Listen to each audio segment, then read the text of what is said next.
Somewhere in the darkness of Victorian London, a pair of footsteps is echoing down an empty street, and no one who hears them will live to describe the face behind them. Welcome. I'm glad you found your way here tonight. This is your space to slow down, to let go of the noise of the day, and to drift gently into a story that unfolds at its own quiet pace.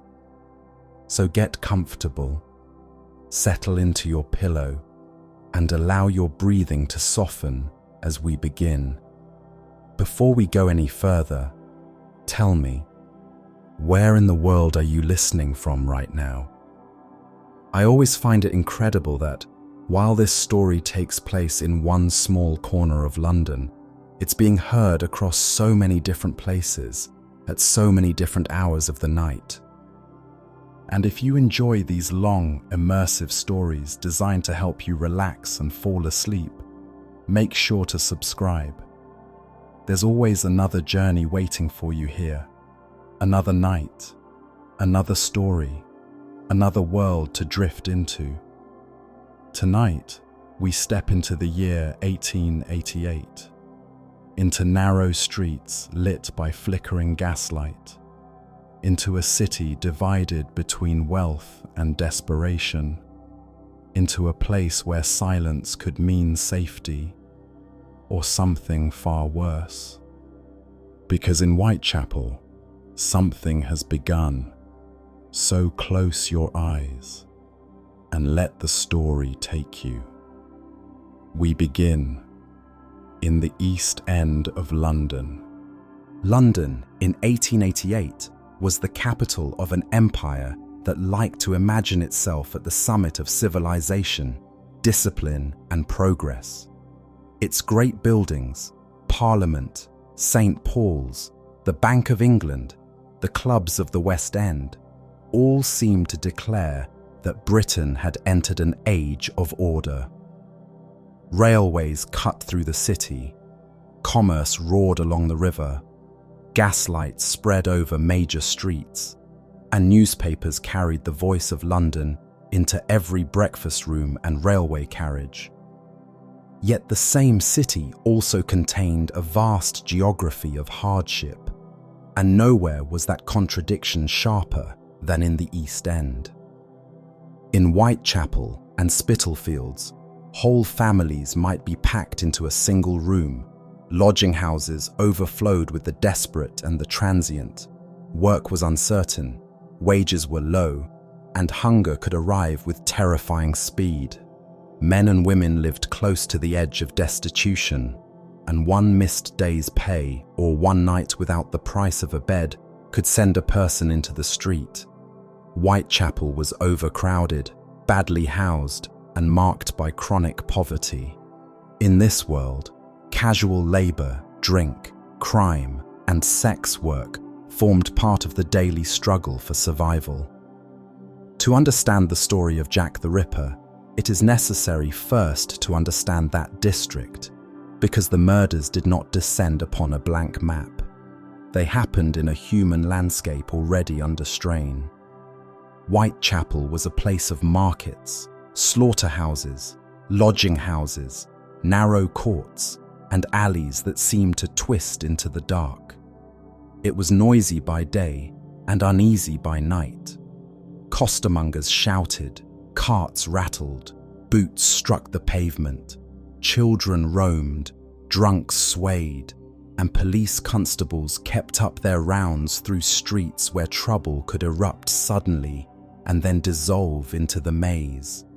There were immigrants, dock labourers, hawkers, seamstresses, charwomen, tailors, and the unemployed. There were those who had known better years, and those who had never known any secure footing at all. For many poor women, prostitution was not a separate identity so much as one survival strategy among others, taken up when lodging money had to be found before the doors shut for the night. The women who later became famous in death had lived in precisely that unstable world, and to tell their story honestly, means beginning not with a monster in shadow, but with the people and conditions he moved among. The phrase Jack the Ripper did not exist at the beginning. Before the name came the fear, and before the fear fully ripened, there was a pattern of violence against vulnerable women that the authorities could not easily interpret. The broader police file would eventually encompass 11 killings between 1888 and 1891, known collectively as the Whitechapel murders. Out of these, 5 victims, Mary Ann Nichols, Annie Chapman, Elizabeth Stride, Catherine Eddowes, and Mary Jane Kelly, later became known as the Canonical Five, the murders most commonly attributed to the same killer. But in the spring and summer of 1888, none of that was settled.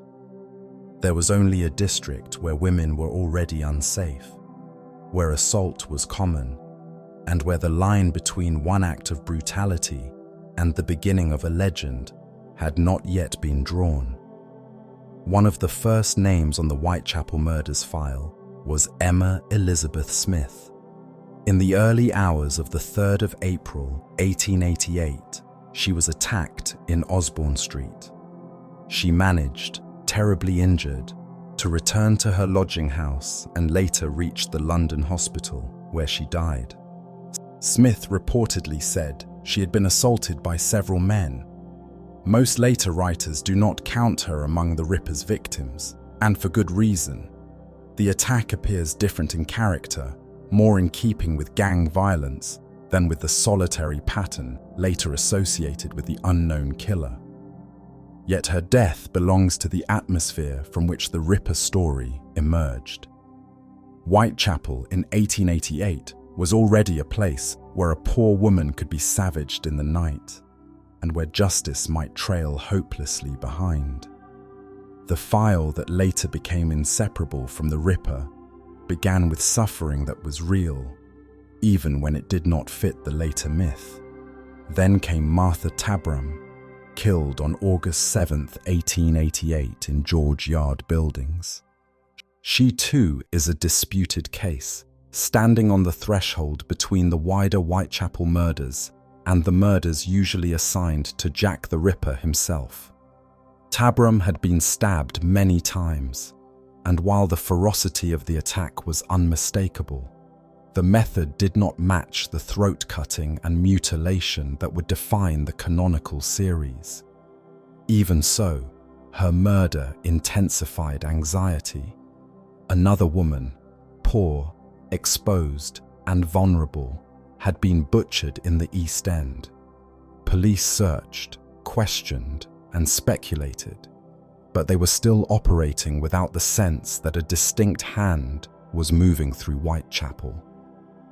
In hindsight, historians and enthusiasts argue over whether Tabram belongs within the same chain, but to the residents living through that summer, classification mattered less than the accumulating sense that women were dying horribly, and that nobody could say with confidence who was doing it or why. By the end of August, the case entered what many regard as more certain ground. In the early morning of Friday, August 31st, 1888, the body of Mary Ann Nichols was found in Bucks Row, now Durwood Street. Nichols, often called Polly, had been living a life broken by poverty, separation, drink, and homelessness. She had spent time in lodging houses and had been turned out because she lacked the money for her bed.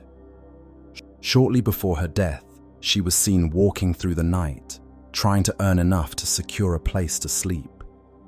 That detail matters because it restores her humanity. She was not simply the first canonical victim.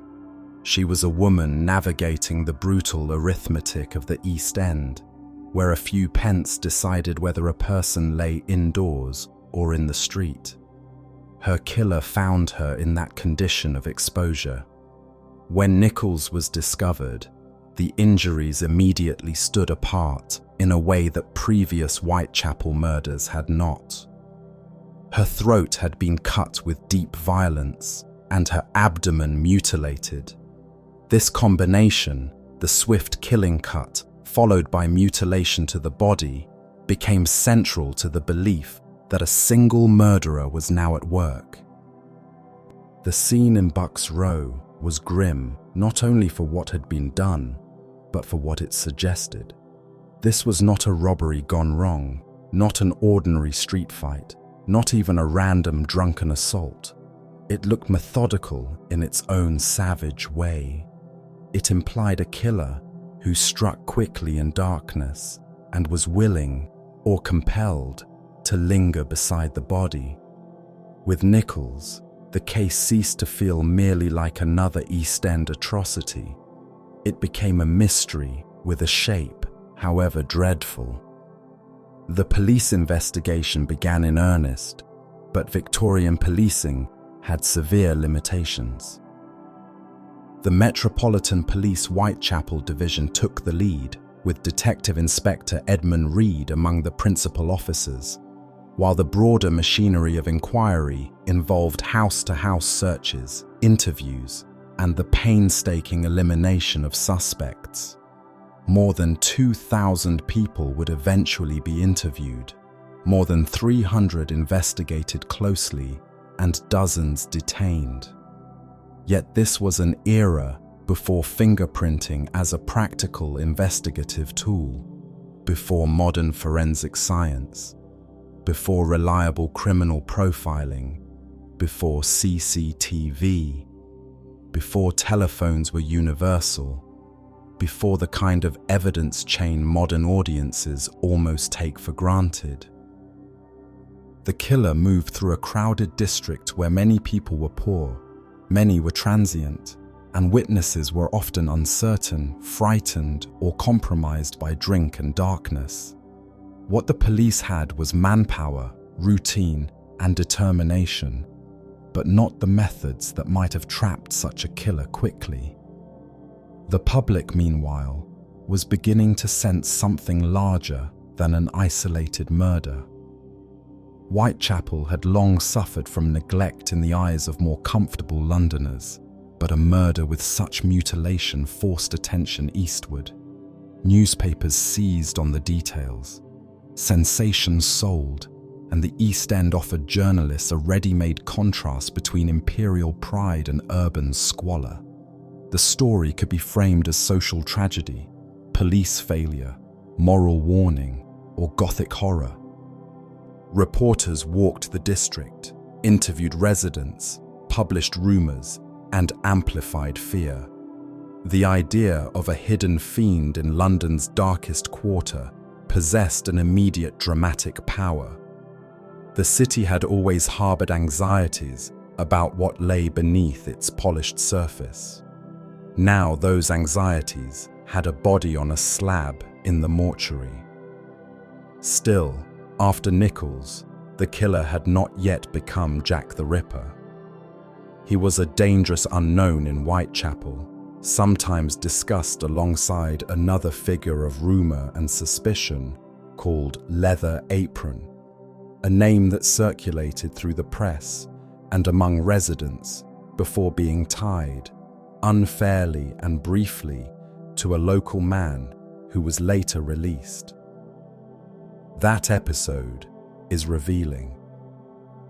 In the panic of 1888, rumor could harden into accusation with shocking speed. Ethnic prejudice, class contempt, and neighborhood gossip all fed the search for an explanation.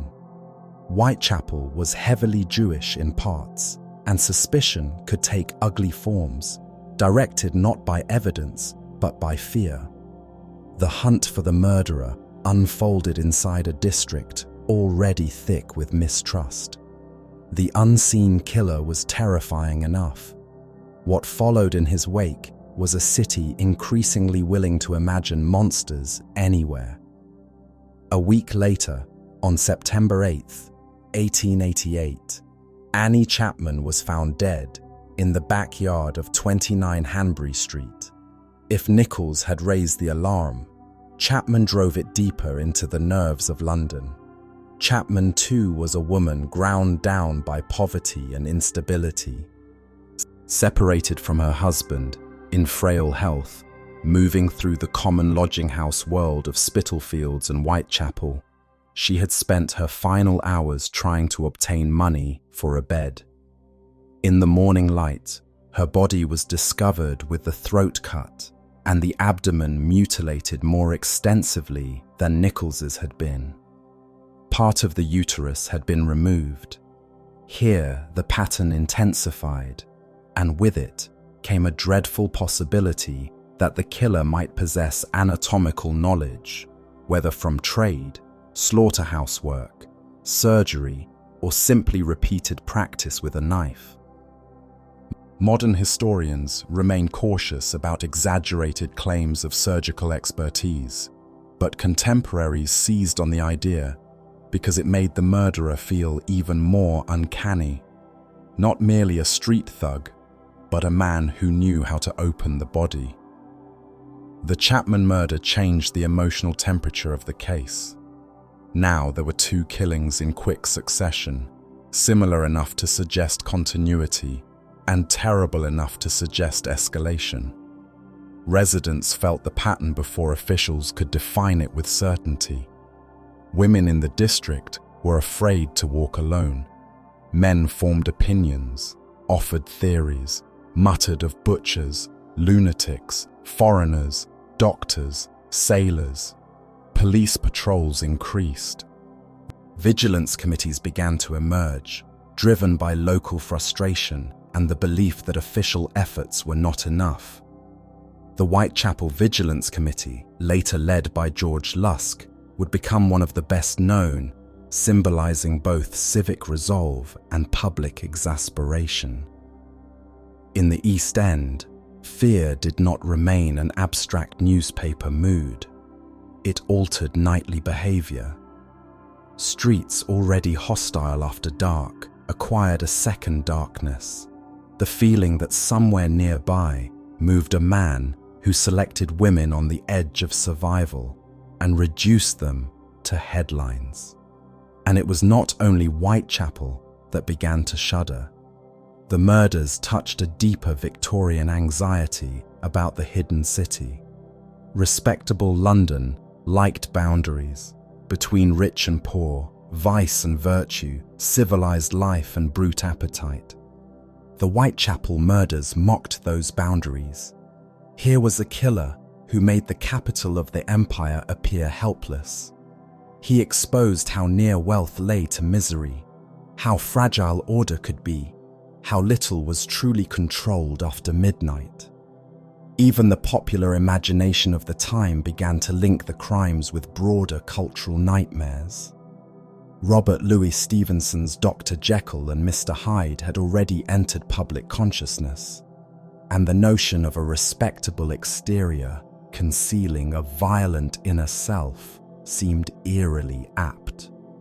The fear was no longer only that a murderer stalked Whitechapel.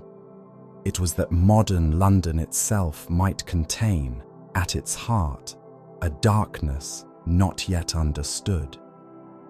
By mid-September 1888, then, the city stood in a tense and unnatural pause.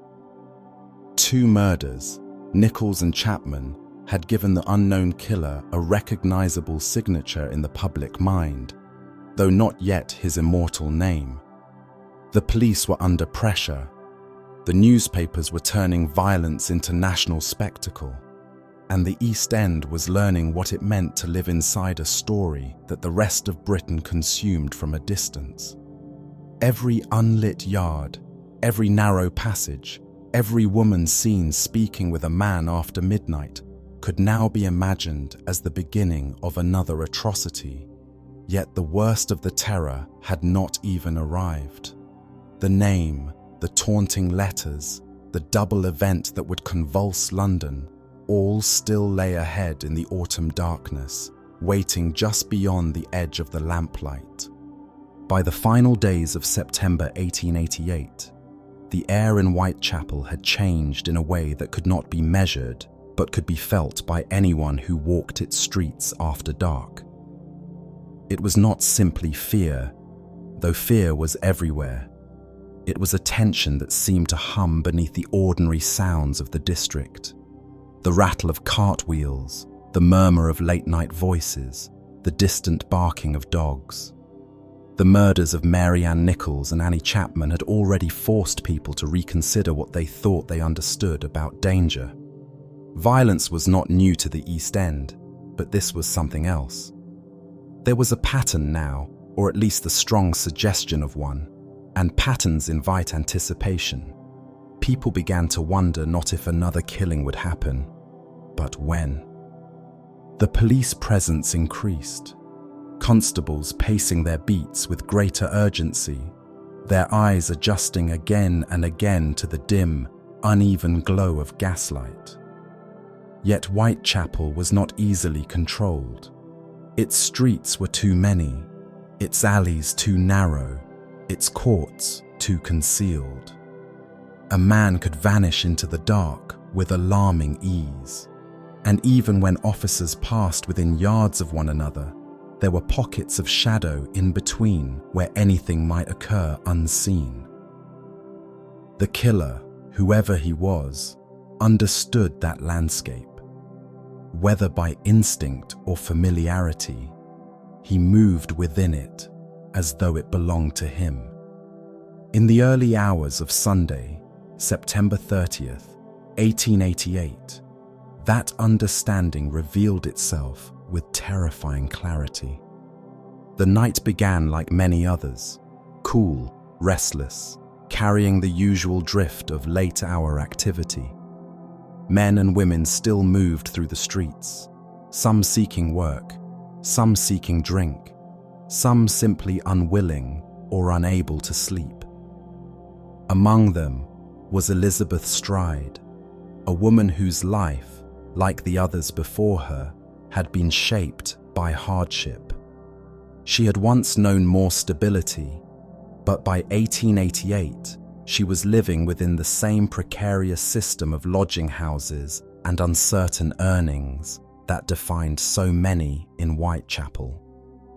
Sometime around 1 a.m., Stride was seen in the company of a man near Berner Street, outside the International Working Men's Educational Club. Witnesses would later provide fragments of description, nothing definitive, nothing that could fix a face in the mind with certainty. This was one of the enduring frustrations of the case, the presence of people who saw something, but never enough. A man speaking quietly, a figure in the shadows, a moment that seemed unremarkable until it was not. At approximately 1 a.m., Louis Diemschutz, a steward of the club, turned his cart into Dietfield's yard off Berner Street. His pony shied suddenly, refusing to move forward. When Diemschutz lowered himself from the cart to investigate, he discovered the body of Elizabeth Stride lying in the darkness. Her throat had been cut, but unlike Nichols and Chapman, there was no mutilation to the abdomen. This absence would provoke debate that has never fully settled. Had the killer been interrupted? Had he intended to do more and been forced to flee? Or was this a different kind of attack altogether? At the time, however, the immediate effect was shock layered upon dread. Another woman, another throat cut, another life ended in the same district. News spread quickly, and before the night had time to settle, Whitechapel was already absorbing the fact that the killer, or a killer, had struck again. But the horror of that night was not yet complete. Less than an hour later, in the city of London, within walking distance of Berner Street, a second body would be found. Catherine Eddowes had been released from police custody shortly before 1 a.m. after being detained for drunkenness. She had given a false name at first, but later identified herself correctly before leaving the station. There was nothing to suggest, in those final moments, that she was stepping toward her death. She disappeared into the night, like countless others, becoming one more figure in the shifting darkness of the city.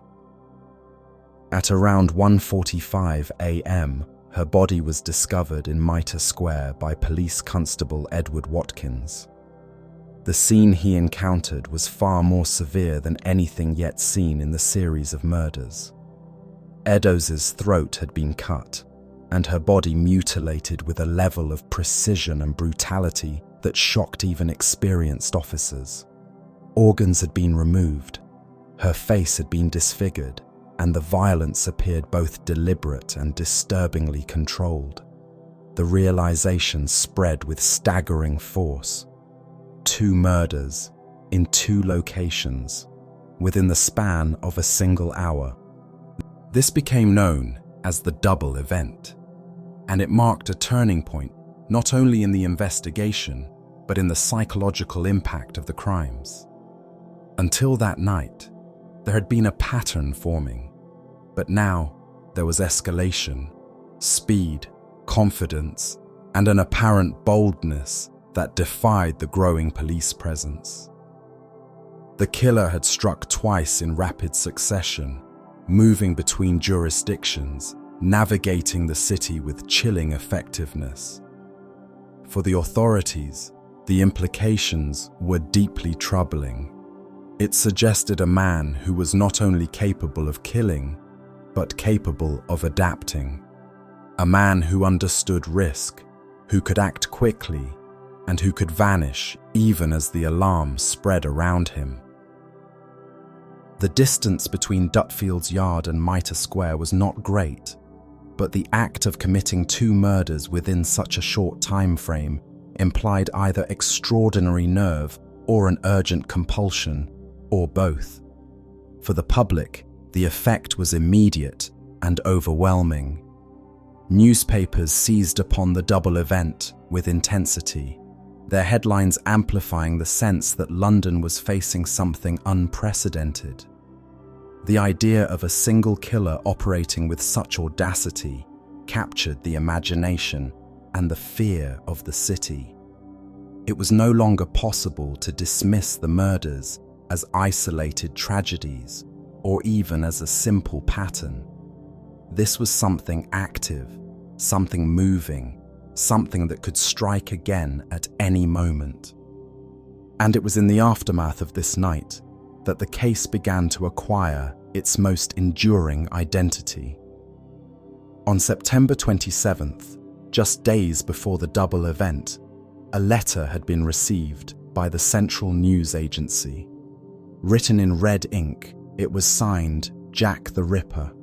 At first, it was treated with skepticism, one of many communications sent to police and press in the wake of the murders. But after the killings of September 30th, the name took hold. Whether the letter was genuine or a fabrication, most experts believe it to have been a hoax. It did not matter. The name had entered the public consciousness, and it carried a strange, theatrical power. Jack the Ripper. It sounded almost casual, almost mocking. A name that seemed to belong not to a man of flesh and blood, but to a figure in a story. A character who moved through darkness and left horror behind him. It gave the unknown killer a form, a presence that could be spoken, printed, repeated. And once it existed, it could not be undone. Another letter followed, known as the Saucy Jackie postcard, referencing the double event directly. Whether written by the killer or by someone exploiting the situation, it reinforced the identity that had begun to crystallize. The murders were no longer just crimes. They were becoming a narrative, and the killer was becoming its central figure. Meanwhile, the investigation struggled under the weight of expectation. The Metropolitan Police and the City of London Police had to coordinate their efforts, a task complicated by jurisdictional boundaries and differing procedures. Leads were followed, suspects questioned, but nothing held. The sheer volume of information, witness statements, letters, rumors, became both a resource and a burden. In Goulston Street, a piece of Catherine Eddowes' apron was discovered, along with a chalked message on a wall. The writing, partially erased before dawn, was recorded in varying forms, but its meaning and significance have been debated ever since. Did it point to the killer? Was it unrelated graffiti? Or was it something left deliberately, a fragment of communication in a city already drowning in speculation? The decision to erase the message quickly, reportedly to prevent unrest, reflected another dimension of the crisis, the fear of public reaction. Tensions in the East End were already high, and any suggestion that the killer might belong to a particular community risked inflaming violence. The authorities were not only hunting a murderer, they were trying to contain a city on edge. As October approached, Whitechapel existed in a state of suspended breath. The double event had changed everything. The killer had demonstrated his reach, his speed, and his apparent indifference to the growing efforts to stop him. The name Jack the Ripper had taken root, giving shape to fear while deepening it. And the people of London, those in the East End most of all, were left to wait. To wait for footsteps in the night, to wait for another body, to wait for the moment when the darkness would move again. After the double event, London no longer felt as though it was merely following a murder case. It felt as though it was living inside an open wound. The deaths of Elizabeth Stride in Dutfield's Yard and Catherine Eddowes in Mitre Square, committed within roughly the same hour on September 30th, 1888, transformed the Whitechapel murders from a grim sequence into a full public obsession. The fact that the killer had apparently struck twice in one night and then vanished again suggested not simply brutality, but confidence. It implied a man who could move quickly through the city, adjust when interrupted, and continue almost at will. In the East End, that realization settled like a fog. In the newspapers, it exploded. The murders dominated coverage, and the language of reporting grew lurid, repetitive, and fevered, feeding the sense that the city had been invaded by a presence both intimate and unknowable. The London Museum notes that the crimes attracted frenzied newspaper attention, spread fear among Londoners, and shocked the nation. This was the moment when the unknown killer ceased to be only a murderer and became a named figure. The Dear Boss letter, received by the Central News Agency in late September and later forwarded to Scotland Yard, had introduced the signature Jack the Ripper. At first, the police treated it as a likely hoax, which was a reasonable judgment. By this point, the investigation was already attracting crank letters, false confessions, and boasts from people who wanted attention or who wished to frighten the public further. But the timing of the letter, followed by the double event and the accidental nick to Eddowes' ear, gave it terrible publicity. A second communication, the Saucy Jackie postcard, referred to the double event, and whether genuine or not, it fixed the name in the public imagination.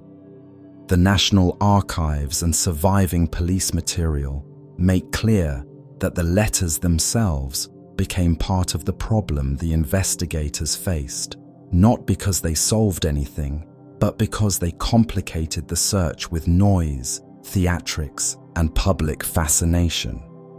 That name mattered. Jack the Ripper was short, memorable, and viciously effective. It sounded like a threat and a performance at once. Victorian London had always consumed crime stories, but now it possessed a villain with a stage name. Once printed, the name seemed to step beyond Whitechapel. It entered casual speech, editorials, gossip, and parliamentary irritation. It turned a murderer into a character and made every subsequent rumor easier to sell. The man himself remained unseen, but the name allowed the city to imagine him with terrible clarity. He could now be spoken of as if he were moving somewhere nearby at that very moment, passing under lamps, hearing his own legend grow. The police, meanwhile, were under immense strain, and not only because they had failed to identify the killer. The investigation was fragmented by the structure of London policing itself. Most of the murders fell under the Metropolitan Police, but Catherine Eddowes had been killed within the jurisdiction of the City of London Police. Coordination was possible, and it did occur, but the split added friction at exactly the wrong time.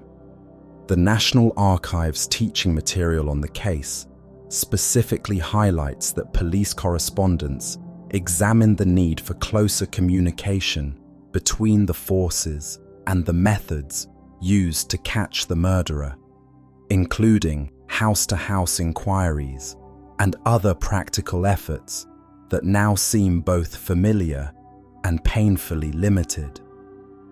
More than 2,000 people were interviewed over the course of the inquiry, and hundreds were investigated more closely, but this was still a Victorian hunt in a district of overcrowded lodging houses, narrow streets, and imperfect records.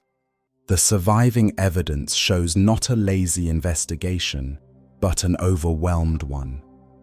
Officers followed leads, checked lodging houses, traced men reported by witnesses, and sifted through testimony from people whose memories were often uncertain and whose observations had been made in darkness, haste, fear, or intoxication.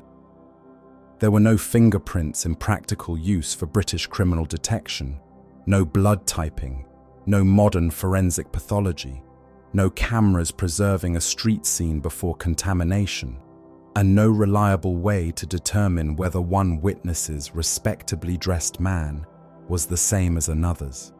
What remained were knives without owners, descriptions without names, names without proof, and suspicions without conclusion. The case was modern enough to become a media storm, but not modern enough to be solved by the methods that storms seemed to demand. Nothing captured the confusion better than the discovery in Goulston Street. In the early hours after the murder of Catherine Eddowes, a blood-stained piece of her apron was found in the entrance to model dwellings in Whitechapel. Above it was a chalked message on the wall, recorded in differing versions by different officials, but broadly referring to Jews, or Jews, not being the men who would be blamed. The exact wording has never been settled because the message was erased before daylight. Sir Charles Warren, the Metropolitan Police Commissioner, ordered its removal, fearing that if anti-Jewish wording were left in place in a neighborhood already tense and heavily Jewish in parts, it might provoke disorder or violence once the morning crowds gathered. That decision has been debated ever since. Some thought crucial evidence had been destroyed. Others believed Warren had done the only responsible thing. What is certain is that the graffito, like so much in the case, became another fragment around which certainty dissolved. It may have been written by the killer. It may have had nothing to do with him at all. Yet in those few chalked words, one can feel the wider panic of 1888. The murders were no longer producing only victims, but also social danger, rumor, and the possibility of communal blame. That possibility was no small matter. Whitechapel was not simply poor, it was mixed, crowded, and politically sensitive. London's East End contained a large Jewish population, including many immigrants who were already the target of resentment and prejudice. The murders unfolded in an atmosphere where suspicion could leap quickly across lines of ethnicity and class. Earlier panic over the figure called Leather Apron had already shown how fast the public and the press could direct fear toward a local scapegoat. The Goulston Street message, whatever its origin, was dangerous because it seemed to invite exactly that kind of direction. The London Museum's account of Whitechapel in 1888 emphasizes both poverty and the presence of a large Jewish community, which is essential to understanding why the police feared unrest as much as they feared criticism. By early October, civilians were trying to fill what they saw as the gaps left by official action. The Whitechapel Vigilance Committee, formed in September and associated above all with George Lusk, patrolled the streets by night, raised funds, pressed for a government reward, and attempted to show that respectable local residents would not remain passive while women were butchered around them. They were not detectives, and their effectiveness remains uncertain, but their existence tells us much about the public mood.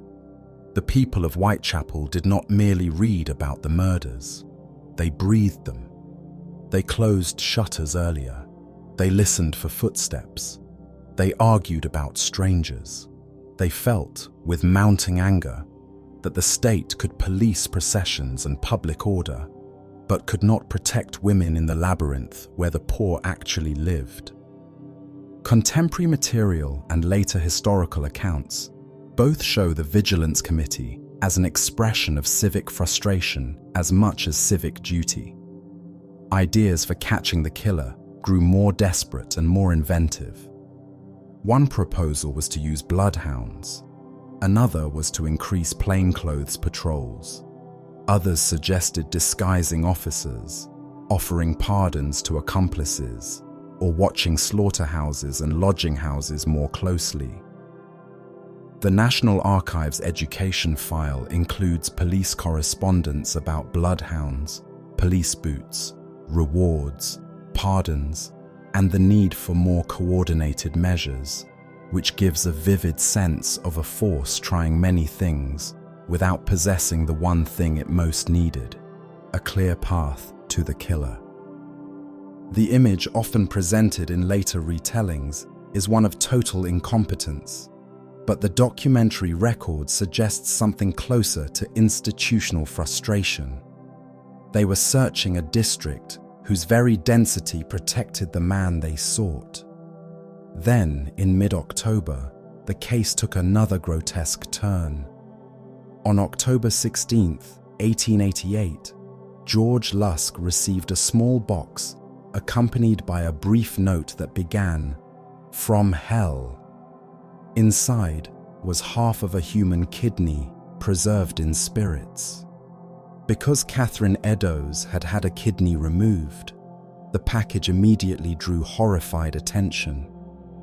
The handwriting and style of the Lusk letter differed markedly from the Dear Boss and Saucy Jackie communications, and for that reason, some later researchers have considered it more plausible as a genuine message from the killer than the more theatrical letters that coined the Ripper name.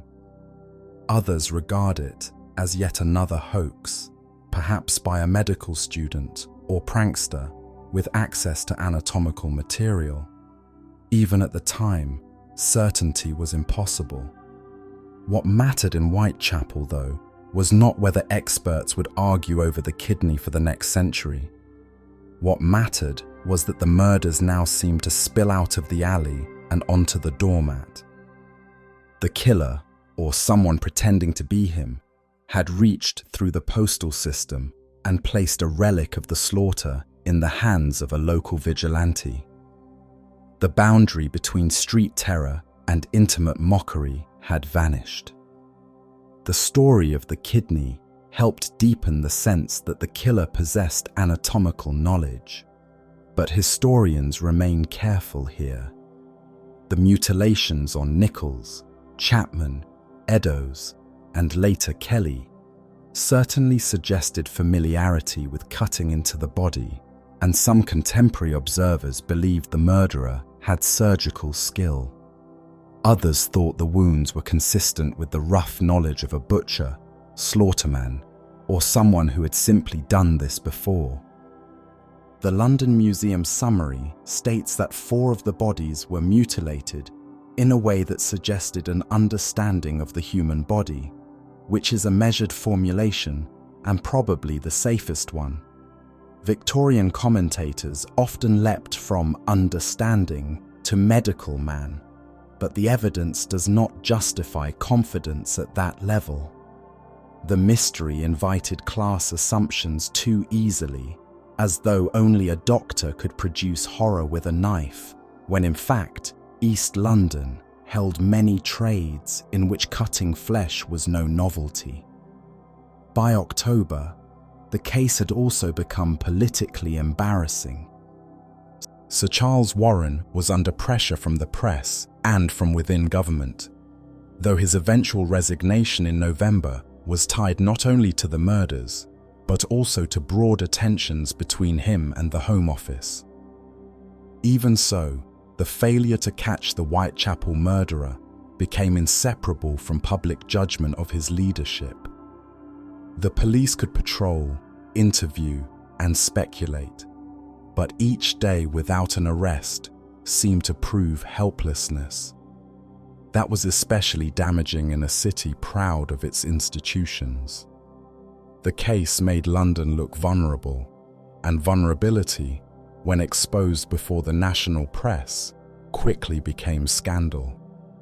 Britannica's historical summaries and later analyses alike note that failure to catch the murderer was a factor in Warren's resignation, even if not the sole cause. Yet for all the headlines and arguments, daily life in Whitechapel still had to go on. Women still needed money for lodging. Men still tramped out to uncertain work. Lodging house deputies still demanded payment. Drunken quarrels still broke out. Hawkers still shouted.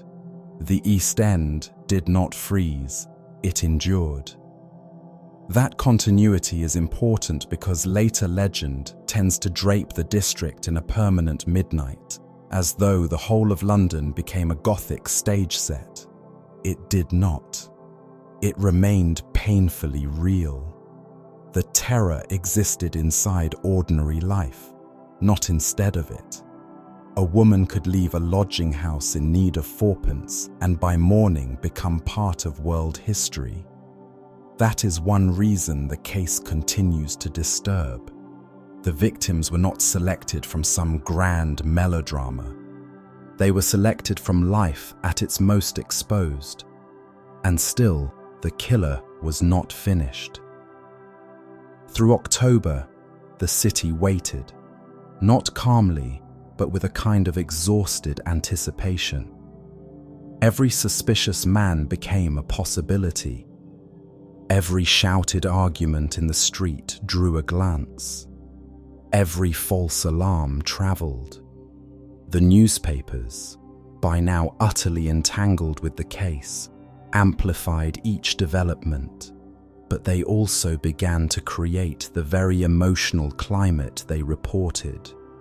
Fear feeding print. Print feeding fear. By the end of the month, Jack the Ripper was no longer just a name in a letter. He had become a presence in the Victorian mind, a shape assembled from gaslight, poverty, mutilation, and official failure. The streets of Whitechapel were still there, exactly as before, yet they felt altered, as if the ordinary geography of courts and alleys had been rewritten by dread. Then November approached, and with it came the room in Miller's Court, where the story would enter its most terrible scene. November came to Whitechapel with the feeling of something tightening. Autumn had already stripped the district of whatever softness summer might once have offered, and now the streets seemed to hold the cold more sharply, trapping it between brick walls, in narrow courts, across the worn thresholds of lodging houses and rented rooms. By then, the name Jack the Ripper had spread far beyond the East End, but in Whitechapel and Spitalfields, the murders were not a legend yet. They were still immediate, still close enough to alter how people listened to footsteps, how they looked at strangers, how long they were willing to remain out after dark. The deaths of Nichols, Chapman, Stride, and Eddowes had created a dreadful rhythm, and by early November, many feared that the rhythm had not ended at all. The police had searched, questioned, and patrolled, but no arrest had come. The murderer remained a rumor with a knife, and that fact was beginning to feel almost more frightening than the murders themselves. He was not gone. He was simply still unseen. The 5 women, generally linked by police and historians to the same killer, were all murdered within roughly 3 months in 1888, and Mary Jane Kelly was the last of that group. Mary Jane Kelly stands apart from the other canonical victims in several ways, and those differences matter. She was younger than the others, probably about 25, though much about her life remains uncertain and filtered through second-hand testimony. She was likely Irish, and like so many others in the East End, her story had become blurred by poverty, movement, and unstable identity. She had used different names, or had different names applied to her, and the surviving record around her is full of ambiguity. Yet a few things emerge clearly enough. She was living in a single room at 13 Miller's Court, off Dorset Street in Spitalfields, and unlike Nichols, Chapman, Stride, and Eddowes, she was murdered indoors. That one fact would change everything about the crime scene, the scale of the mutilation, and the emotional force the murder carried when it was discovered. Dorset Street itself had a dark reputation even by East End standards. It was poor, crowded, and notorious for crime, casual prostitution, lodging houses, and desperate living. Miller's Court was a small enclosed passage leading to a cluster of tiny rooms. It was not hidden in the sense of being remote. Rather, it was hidden in the way so much of the East End was hidden, folded inward behind ordinary streets, full of lives conducted just out of sight. Mary lived there in a cramped room she had once shared with Joseph Barnett, a fish porter with whom she had been in a relationship. By late October 1888, they had separated, apparently after quarrels over her allowing other women to stay in the room, though Barnett continued to visit her. That detail has often been used by later writers to build theories, but at its core, it tells us something simpler and sadder. Kelly's room, small as it was, stood within a world where even the little bit of shelter one possessed could become part of a larger struggle to survive. On the evening of Thursday, November 8, 1888, Kelly was seen by several people. Accounts of her final hours are among the most discussed in the entire Ripper case, and like many witness statements in Whitechapel, they contain uncertainty, contradiction, and the distortions of memory. Still, some broad outlines remain. Barnett visited her earlier that evening and left. Later, a woman named Mary Ann Cox, who lived nearby, saw Kelly in the company of a stout, blotchy-faced man carrying a pot of ale. Kelly went into her room with him and was later heard singing. The song most often associated with those last hours is A Violet from Mother's Grave, and whether one imagines it drifting softly through the court or simply being recalled after the fact, it has become inseparable from the melancholy of the case.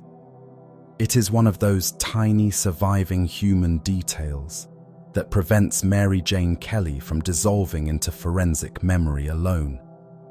Before she was a crime scene, she was a voice in a room on a November night. Sometime after that, the trail grows uncertain. George Hutchinson, who knew Kelly, later gave police a statement claiming that around 2 a.m. he met her on Flower and Dean Street, that she asked him for money, and that he then saw her with a well-dressed man whose appearance he described in extraordinary detail. His statement became one of the most famous in the case because the man he described seemed so strangely conspicuous for the neighborhood and hour. But Hutchinson's evidence has long been treated cautiously. Even at the time, police confidence in it appears to have cooled. The description was almost too detailed, and the conditions under which he claimed to have observed the man make certainty difficult. Still, the statement is part of the case's texture because it reveals how desperately both police and public wanted a face to attach to the fear.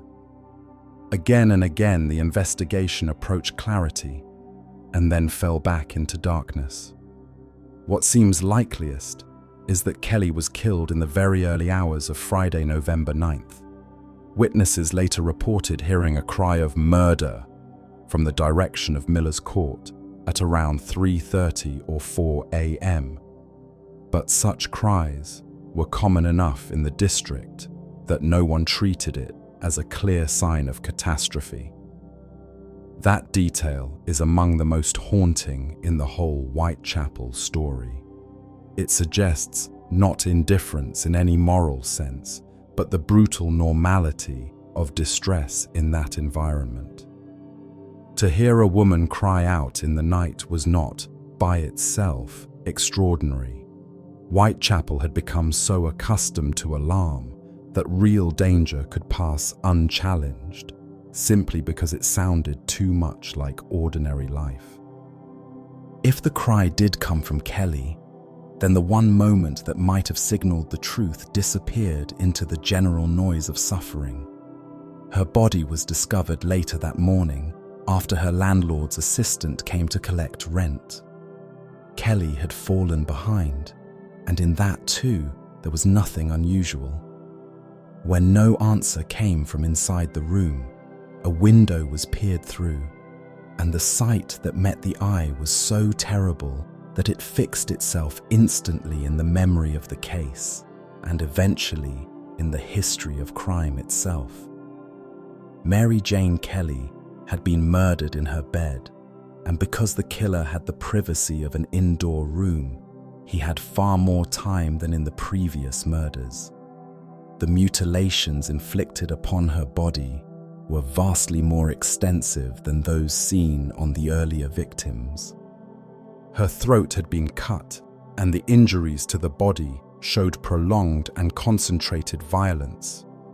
Contemporary reports, police notes, and later summaries all agree that of the canonical 5, Kelly's body was the most extensively mutilated. It is impossible to tell this chapter accurately without acknowledging the extremity of what was done, but it is equally important not to let the horror erase the person. For years, perhaps from the first newspaper edition onward, Kelly's murder has been described in tones of spectacle. That is understandable to a point, because even hardened officials were shaken by the scene in Miller's Court. But there is also a danger in allowing the murder to become all surface shock, as if the event existed only to satisfy morbid fascination. The reality was much uglier and more human. A young woman living in poverty was trapped with her killer in a room that should have represented at least a small refuge from the street. The privacy that made the room precious also made it fatal. For the earlier victims, one might imagine interruption, haste, escape. For Kelly, there was enclosure. There was time. That is what gave the murder its terrible finality. The room itself added to the shock. This was not a body found in a yard or square under the open sky, but in a lived space, among a bed, a grate, a few possessions, a door, a window. The domestic setting made the crime feel less like an attack from the city's outer darkness and more like a violation of the last boundary of safety. Police believed a fire in the grate had burned unusually hot, apparently fueled by clothing, perhaps to provide additional light. If so, the implication was hideous. The murderer did not simply kill and flee.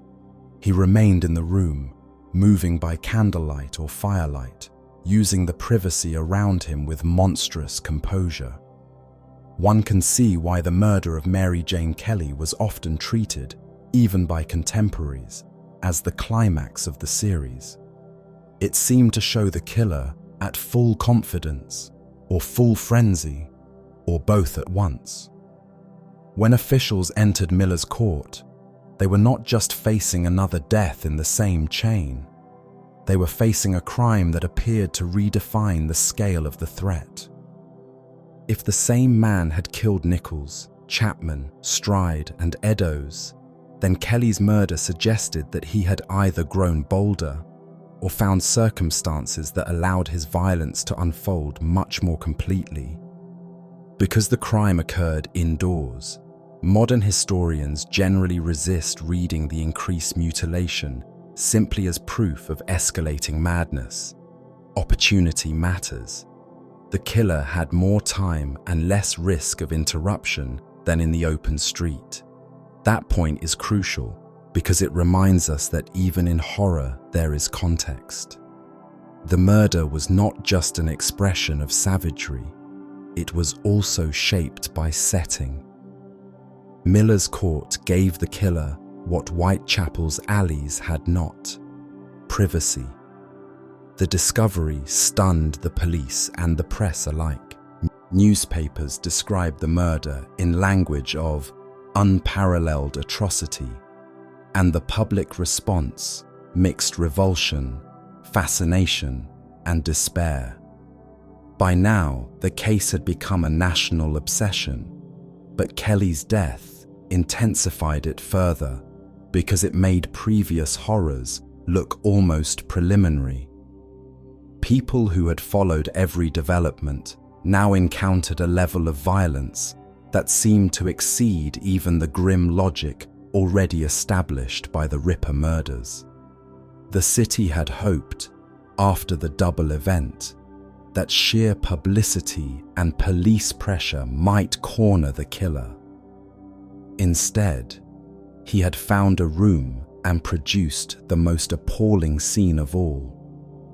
At the inquest and in police proceedings, witnesses reconstructed what they could. Barnett identified the body, though the injuries were so severe that recognition was deeply distressing.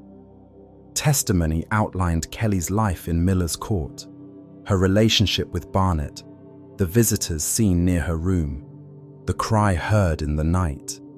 Yet, as with so much else in the Whitechapel murders, evidence accumulated without becoming certainty. There were people, times, scraps of observation, but no direct answer. The room had offered the killer privacy, not only while he committed the crime, but in the way the crime would later resist resolution. It contained many signs of what had happened, and almost none that could reveal who had done it. The inquest concluded with the usual verdict of willful murder by some person or persons unknown. There is another reason Kelly's murder has always carried a special weight. After November 9th, 1888, the canonical sequence ends. Whitechapel would see other murders, and historians still debate the wider set of killings sometimes linked to the same hand. But Mary Jane Kelly is generally treated as the last of the central five. That gives her death a bleak place in the narrative. It feels, retrospectively, like the point at which the murderer reached the farthest edge of what the known pattern contained. He had begun in the street with mutilation committed under risk and pressure. He ended, or seemed to end, in a room where risk fell away and brutality expanded. It is easy to see why later generations looked back on Miller's Court as the abyss of the story. And yet even here, amid the dreadful significance later attached to her death, Mary Jane Kelly herself must not disappear into symbolism. She has often been treated as the final victim in a sequence, the worst crime in a pattern, the culminating tableau in the Ripper legend. But she was also a woman with habits, songs, quarrels, debts, acquaintances, and small routines.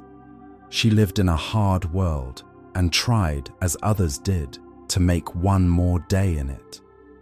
The violence done to her body was so extreme that it risks drawing all attention toward the killer's psychology and away from her own existence. The history becomes truer when one resists that pull. Miller's Court was not the stage for a myth in the moment it happened. It was a room where Mary Jane Kelly lived and where she died alone. For Whitechapel, the murder deepened fear, but also altered it. Before Kelly, the terror had belonged to the street. Women feared dark corners, yards, passageways, the walk between one point and another. After Kelly, no such simple geography of danger remained. She had been killed indoors, in bed, behind a door. The old uneasy logic of keep moving, avoid that corner, don't go with that man, could not hold in the same way. If a room could become the scene of the worst crime of all, then the distinction between outside danger and inside shelter had partly collapsed. The district must have felt, after that, less like a place where a killer lurked, and more like a place where his reach could enter almost anywhere the poor managed to call their own. That shift is difficult to measure, but easy to imagine. The East End already lived under pressure. Kelly's murder made that pressure feel total. The investigation pressed on, but the murder of Mary Jane Kelly also sharpened the sense of failure surrounding the authorities. More patrols, more interviews, more newspaper appeals, more letters, more theories, and still the killer had evaded them all. The police had been outmaneuvered not once, but repeatedly, and by November, that fact had become a matter of national humiliation as well as local grief. The Ripper was still unknown, still moving in rumor, still protected by the city itself. Each brick passage and lodging house seemed to guard his anonymity. Miller's Court did not break the case open. It only proved how completely it had escaped solution. There is a temptation, when telling this story, to place heavy meaning on the date November 9th, 1888, as though the murderer crossed some final inner boundary there, or as though the city itself changed permanently that morning. In one sense it did. Kelly's death became the image many people think of first when they think of the Ripper case, the point where myth and revulsion fused. But in another sense, the deeper tragedy is more ordinary. Even after such a murder, Whitechapel still had to keep living. Fires still burned in grates. Rent was still collected. Men still went to work if they could find it. Women still searched for money to secure a bed. Newspapers made the crime monumental, but the district endured it as part of life. That is the bleak truth beneath the legend. Terror arrived, transformed into history, and the poor still woke to the same cold morning.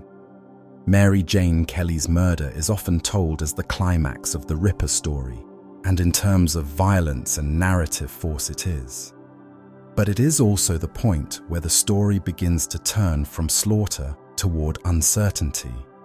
After Miller's court, the question became not simply what the killer had done, but where he had gone, why the murders seemed to stop, and whether the city had been witnessing a brief concentrated frenzy or only one visible fragment of a larger darkness. With Kelly, the known sequence reaches its most terrible room. What follows is the long and frustrating search through suspects, theories, official mistakes, and the strange fading of a murderer who became more famous by never being found. After the murder of Mary Jane Kelly, the Whitechapel investigation entered a new and more bewildering phase. Before Miller's court, the fear had come in waves, each killing renewing the terror and tightening the pressure on the police. After Miller's court, there was still fear, but it was mingled with something heavier and harder to bear. The possibility that even after all the noise, all the patrols, all the newspaper columns, all the public anger and frantic speculation, the murderer might simply disappear. A city can live with danger more easily than with helplessness. Danger, at least, has a shape. Helplessness is vaguer, colder, and more humiliating. By November 1888, London had begun to feel both. The police did not stop. That is important to say plainly, because the later legend of Jack the Ripper often flattens the investigation into a tale of total incompetence, as though the authorities merely stumbled through fog while the killer laughed at them from the shadows. The truth is less theatrical and more tragic. The Metropolitan Police and the City of London Police pursued leads in enormous numbers. They interviewed thousands of people. They checked lodging houses, common sleeping rooms, workhouses, hospitals, and infirmaries. They followed witness statements that led nowhere, questioned men whose names surfaced in rumor, detained individuals briefly, and attempted to reconstruct the movements of both victims and possible suspects through districts where people often had no fixed home and where memory could be clouded by darkness, drink, fear, and exhaustion. The problem was not that nothing was done. The problem was that none of it produced certainty. The East End itself worked against clarity. Whitechapel and Spitalfields were crowded not only with residents, but with movement. Men came and went in search of labor. Sailors passed through. Hawkers drifted. Lodgers paid for a night when they could afford one, and vanished when they could not. Some gave false names as a matter of habit or necessity. Others had names recorded differently in different places. One witness might swear to seeing a man in a peaked cap, another to seeing a man with a deerstalker, another to seeing no hat clearly at all. In a district where so many lived close to the edge, anonymity was not unusual. It was part of survival. The killer, if he belonged naturally to that world or knew how to move through it, possessed an immense advantage. There was also the problem of the crime scenes themselves. Modern audiences often approach murder investigations with assumptions shaped by fingerprint databases, forensic DNA, CCTV footage, electronic records, and the careful preservation of physical evidence. None of that existed in 1888 in any practical sense. Blood could be seen, wounds could be described, a knife could be imagined, footprints might be noticed if conditions allowed, but the body did not yield the kind of precise trail it might yield today. A murderer who struck in the street and then slipped away into the night could leave behind almost nothing that could be linked to him with confidence. Even the indoor murder of Mary Jane Kelly, for all its horror, gave the police no direct path to a name. The room in Miller's Court revealed what had happened, but not who had done it. Witnesses became everything, and witnesses were fragile things. In a case like this, a witness does not simply report. A witness interprets, remembers, guesses, fills gaps, and is then questioned by police, quoted by reporters, and discussed by neighbors until recollection itself begins to bend under the strain. The Whitechapel murders produced many famous witness statements, and nearly all of them are haunted by uncertainty. Israel Schwartz, who may have seen part of the encounter that preceded Elizabeth Stride's death, gave a statement that has been pored over for generations. George Hutchinson described a man seen with Mary Jane Kelly in such minute detail that the account has fascinated and divided researchers ever since. Joseph Lawender and his companions may have glimpsed Catherine Eddowes with a man before her murder in Mitre Square, but what they saw was brief and limited. Again and again, the investigation moved toward a possible face and then found that the face dissolved. This created fertile ground for suspects, and the Whitechapel murders have generated suspects in extraordinary numbers. Some were considered by the police at the time. Others emerged later through memoirs, newspaper speculation, private theories, and the long afterlife of the case in books and documentaries. Yet the historical truth is that no suspect was ever proven. That fact should stand like a wall in the mind whenever the case is told. The mystery has endured not because the evidence points clearly in many directions, but because it never points clearly enough in any one direction. Among the men discussed by police and later writers was Montague John Druitt, a barrister and schoolmaster whose name became prominent after his death, largely through later memoranda, suggesting that he was privately suspected by officials. Druitt's body was found in the Thames in December 1888, and some senior figures later hinted that he had been sexually insane and strongly suspected. Yet the case against him, such as it is, remains deeply uncertain. There is no evidence placing him at any murder scene, and much of what made him attractive as a suspect came from retrospective suspicion rather than concrete proof. He is important less because he can be convincingly identified as the killer than because his name reveals how the authorities themselves, years later, still wanted to believe that the case had once nearly been understood. Another often mentioned figure is Aaron Kosminski, a Polish Jewish immigrant living in the East End who appears in later police memoranda as a suspect. Kosminski was mentally ill and was eventually committed to an asylum. His name has drawn huge modern attention, especially because later writers and enthusiasts have been eager to connect him to witness fears, geographic proximity, and various disputed pieces of evidence. But here too, certainty fails. The contemporary evidence against him was weak, and the surviving memoranda were written after the events, colored by memory, prejudice, and institutional desire to put shape on a mystery that had escaped solution.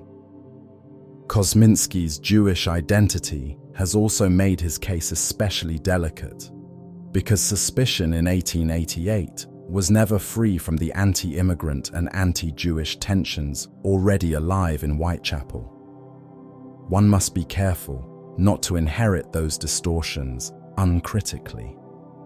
Then there was Michael Ostrog, a Russian-born conman and thief whose name appears in police writings, but whose candidacy as a serious suspect is generally regarded as weak. Like Druitt and Kosminski, he owes much of his prominence to lists and memoranda produced after the canonical murders, in which officials seem to gather likely or possible men, as though by naming enough of them, they might recover some authority over the case. These lists are historically valuable, but not because they solve the mystery. They show the police mind at work after failure, trying to convert uncertainty into plausibility. There were others too. George Chapman, born Soren Kłosowski, later became notorious for murdering his wives by poison and was proposed as a suspect by some senior detectives, including Frederick Aberline, in later life. Chapman had lived in the East End and had a violent nature, which made him attractive to theory. But his known crimes differed sharply in method, and there is no strong evidence tying him to the Whitechapel murders. Francis Tumblety, an American quack doctor, also drew suspicion because of his odd behavior, his misogyny, and his presence in London at the time. Yet again, suspicion is not proof. So many men have been placed beneath the Ripper mask that the sheer abundance of candidates becomes its own warning. A mystery that can fit everyone cleanly fits no one securely. The role of police leadership in all this has been endlessly debated. Sir Charles Warren, Commissioner of the Metropolitan Police, emerged from the crisis damaged and controversial. He was criticised for decisions made during the investigation, for tensions with the Home Office, and most famously, for ordering the erasure of the Goulston Street graffito before daylight. To some, this became symbolic of official blindness, as if the state had literally wiped away its best clue. But the decision was not obviously foolish in the moment. Warren feared that anti-Jewish unrest could flare if the writing remained visible to the mourning crowd, and in the charged atmosphere of Whitechapel, that concern was real. His mistake, if one calls it that, was the kind made in a world where the police had to think not only about catching a murderer, but about preserving public order in a city already trembling with rumour.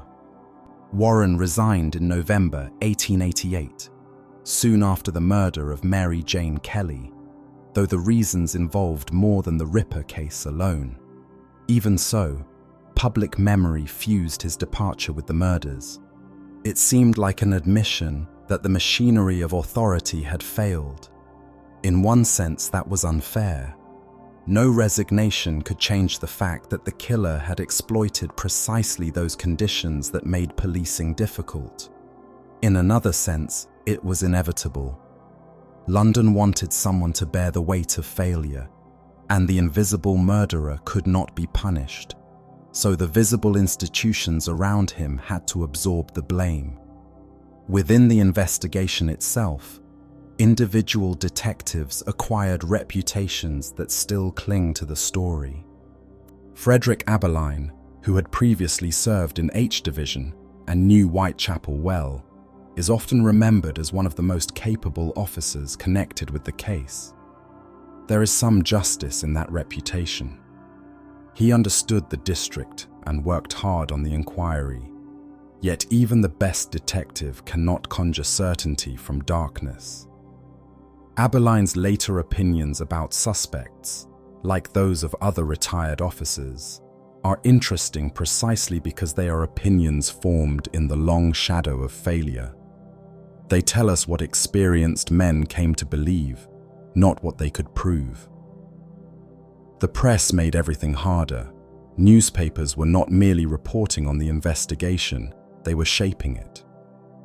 They published rumors, promoted sensational details, reprinted witness descriptions, and gave enormous circulation to letters supposedly written by the killer. They also competed fiercely with one another, which encouraged exaggeration and haste. The invention or amplification of the Jack the Ripper persona through press channels changed the atmosphere profoundly. A murderer who might otherwise have remained an unnamed East End criminal became a theatrical villain with a public identity.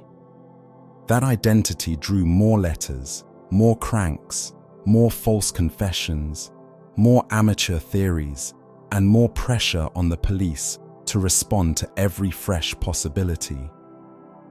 The investigation did not unfold in silence. It unfolded under gaslight and headlines.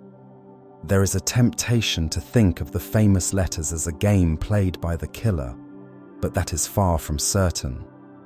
Most historians believe the Dear Boss letter and Saucy Jackie postcard were probably journalistic or public hoaxes, opportunistic rather than authentic. The From Hell letter sent to George Lusk remains more debated because of its rougher tone and the kidney enclosed with it, but even there certainty is impossible. What matters is that the flood of correspondence became part of the case's machinery of confusion. A murderer who had already escaped physically now escaped narratively as well, because anyone could speak in his voice. This confusion fed the larger social panic. Whitechapel was already a district onto which respectable Britain projected many of its anxieties. Poverty, vice, drink, prostitution, overcrowding, immigration, crime.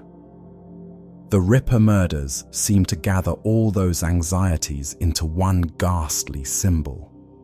To some commentators, the crimes proved moral decay. To others, they exposed the failures of urban government and the brutal conditions in which the poor lived. Philanthropists, clergymen, reformers, and politicians all found in Whitechapel something that supported their existing view of society.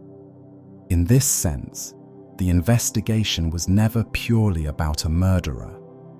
It was also about what kind of city London was, what kind of empire could permit such misery, and whether civilization in the imperial capital was more fragile than anyone wished to admit. The victims themselves were often obscured in this storm of interpretation. Mary Ann Nichols, Annie Chapman, Elizabeth Stride, Catherine Eddowes, and Mary Jane Kelly became symbols with frightening speed. Yet the police had to work backward from their actual lives, and those lives were difficult to reconstruct neatly. These women moved through lodging houses, relationships, casual work, and periods of homelessness. They sometimes used nicknames. They often lacked stable domestic records. To the police, that made them vulnerable not only in life, but in death, because their last hours could not always be traced with precision. The same poverty that had exposed them to violence also obscured the path back to their killer. One of the bleakest truths about the investigation is that it may have been close to the killer many times without knowing it. He may have been interviewed as a witness. He may have stood in a crowd watching the discovery of a body. He may have slept in a lodging house, searched by police.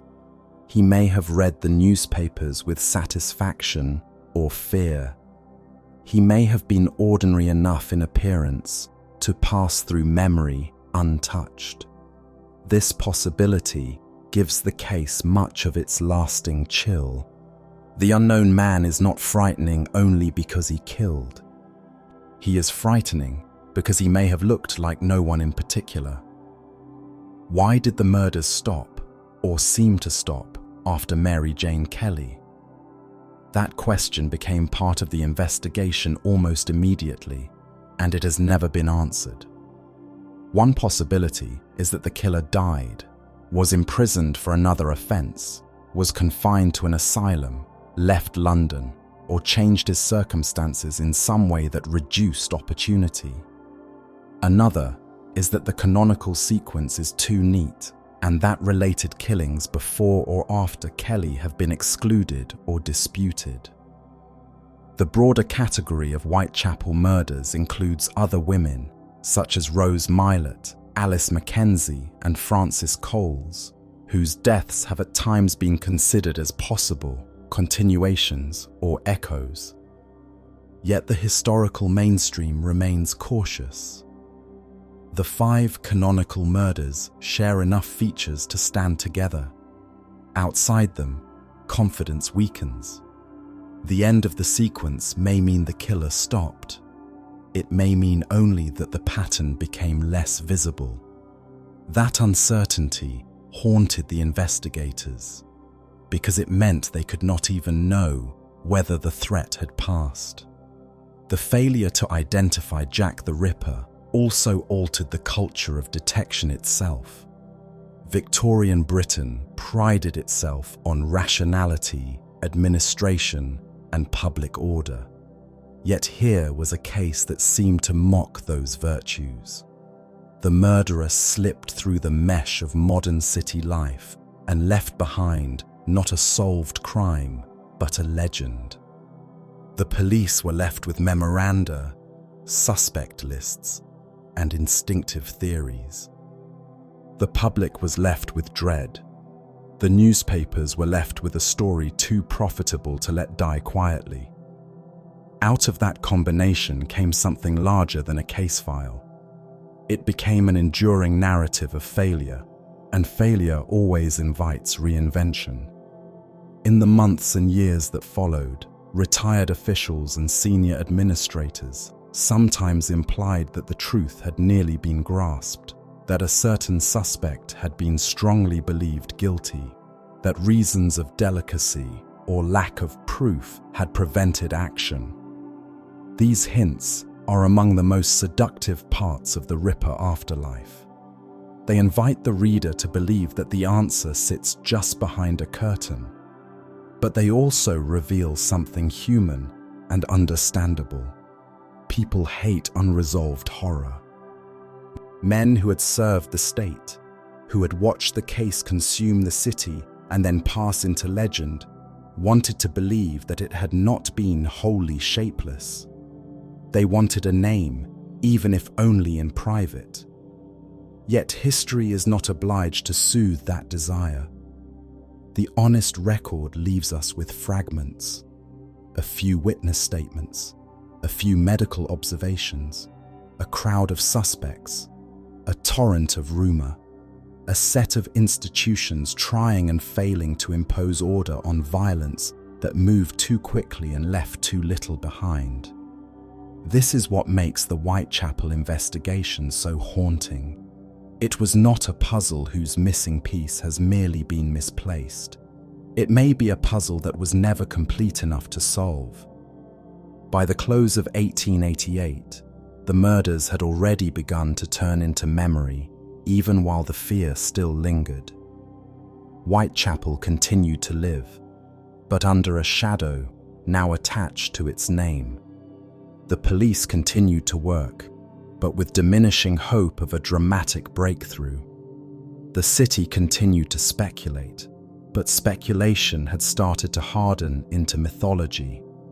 Somewhere in that shift, from inquiry to legend, the murderer won his most lasting victory. He not only escaped arrest, he escaped definition. What remained was the aftermath. A district stained by notoriety, families and lives altered, officials discredited or exhausted, and a murderer who seemed to have walked out of history even as history closed around him. In that strange silence after the noise of pursuit, London had to face a possibility more unsettling than any single suspect.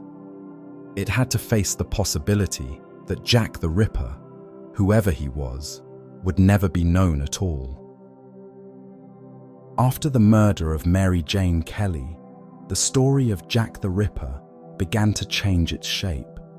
Until then, each killing had arrived like a fresh blow, tearing open Whitechapel again and forcing the city to feel the danger as something immediate and unfinished.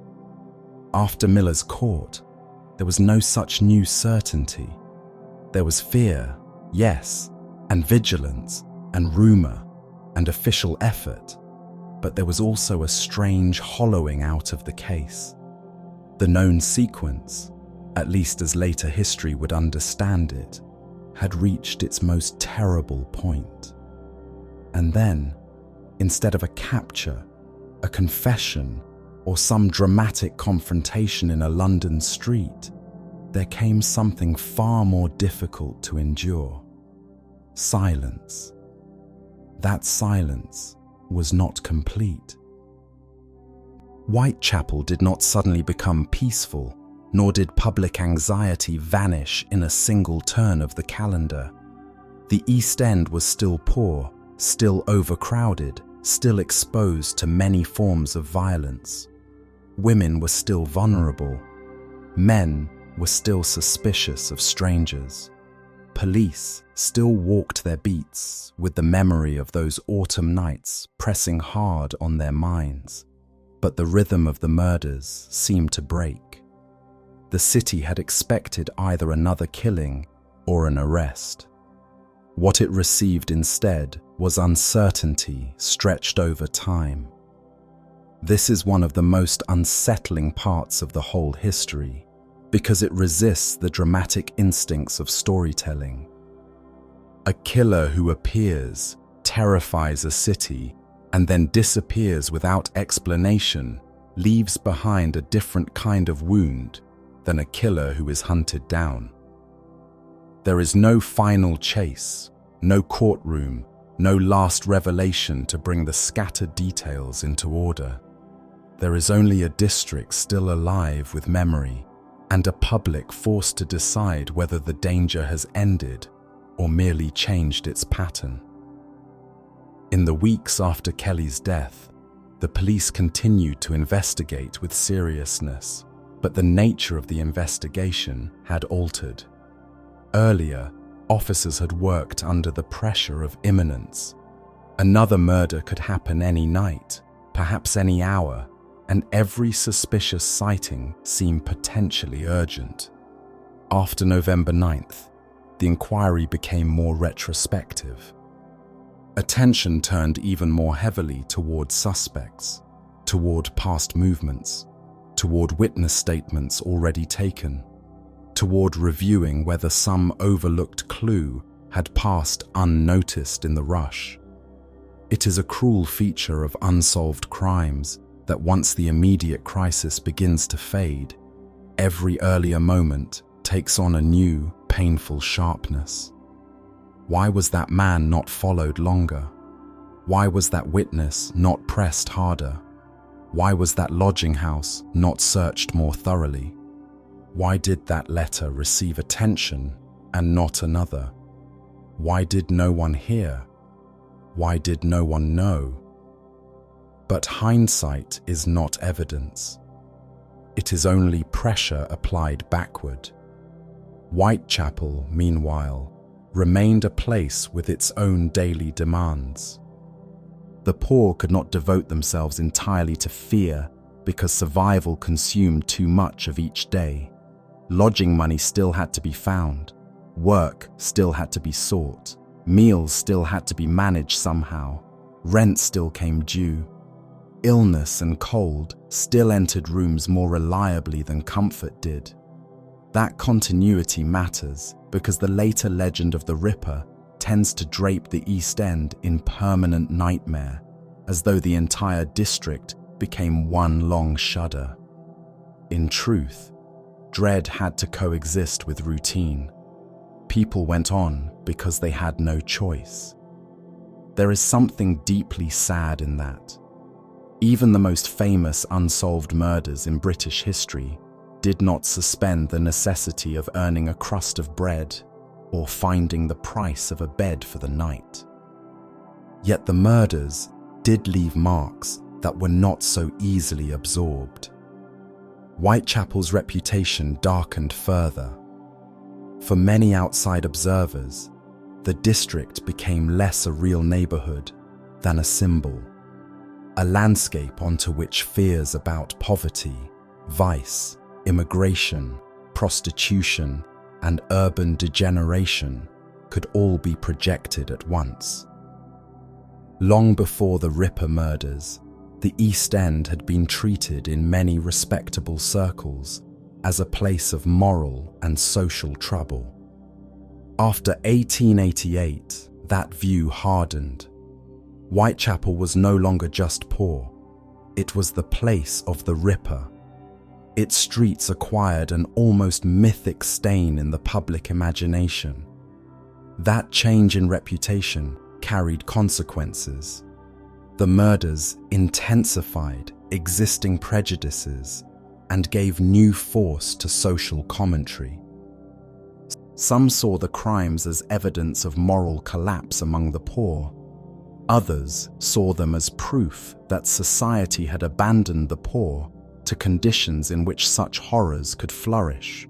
Reformers, clergymen, journalists, politicians, philanthropists, and sensationalists all found material in the murders to support their own arguments.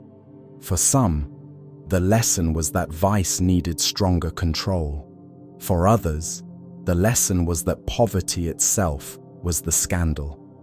Whitechapel became a mirror in which Victorian Britain saw not one truth, but many competing ones, each shaped by class, politics, and conscience.